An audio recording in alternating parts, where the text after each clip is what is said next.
Hey guys, it's Gilded, and today I will be doing a trio of book reviews. Or 3 books I'm reviewing, trio book review. Anyway, so the reason why I'm picking 3 books to review is not because they are part of a series, not because they're like my 3 favorite books of all time. No, I got these 3 books, well, technically 2, but anyway. Kay McLeod, the author of Heirs of Power, posted a indie Advent Calendar giveaway event kind of thing, and she promoted bloggers and authors, and I was luckily day number 3, and that also meant that I had access to review any book I wanted, any amount of books I wanted for this review or for this event. And my goal was that was that I would get to it in time by my day, but I didn't.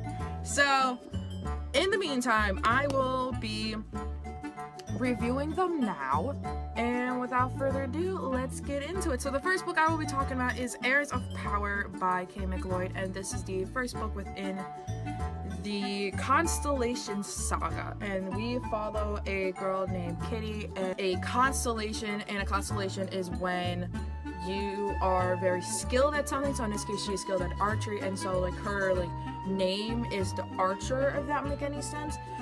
This book took me half a year to finish, and don't get me wrong, it's bigger than the average book paperback, but my problem is that it was basic font off of computer. It's probably Arial or something, and it had no spacing whatsoever, and the beginning was just really slow, and the pacing of the story was just really slow as it is. And so I had to literally sit down and read it for a solid hour whenever I could, so that way I can at least get through it. And then finally I got through it, I think in November, I want to say. And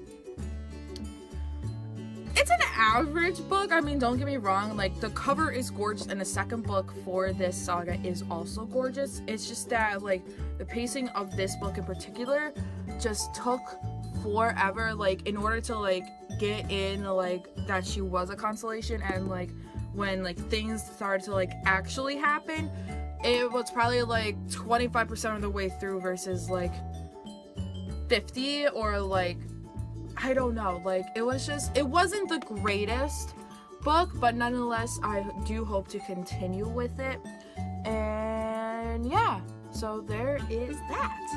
I actually did not enjoy it, which kind of made me really sad, but the cover nonetheless was really gorgeous, and that is Asper by Rhonda Smiley, I want to say. What's it called? The cover can tell me so if I'm correct or not. But anyway, this is about a girl, and she has this book called, or Milla, there we go, and she has this book called The Codex, and she sees her father get murdered, and she basically wants to overthrow the monarchy, the government, the queen, the palace. I don't know what government this world has, but anyway, she somehow gets into Earth through another dimension and meets this boy named Parker, and Parker just kind of joins in, if that makes any sense. And here's my thing, I stopped midway through because it's what we readers do. We tend to stop, and then we 2 weeks later we jump back into it. And when I jumped back into it, I was like, where the fuck am I? And this book was amazing. I probably would have given this a higher rating if I didn't stop midway through to take a break, and then when I came back in, I was like, what? There is a second book. I don't know if I'm gonna continue with it because it did kind of leave off of a cliffhanger kind of a thing, but I don't know if I am gonna continue with it. But nonetheless, thank you so much to the author who sent me that book for review. And the last book I have is The Gilded Came by Josie Jaffrey, and funny enough, she actually has a YouTube channel, so go subscribe to her. And I also got this book again because of its cover, because it's gorgeous. And this book is about a girl named Julia, and she lives in this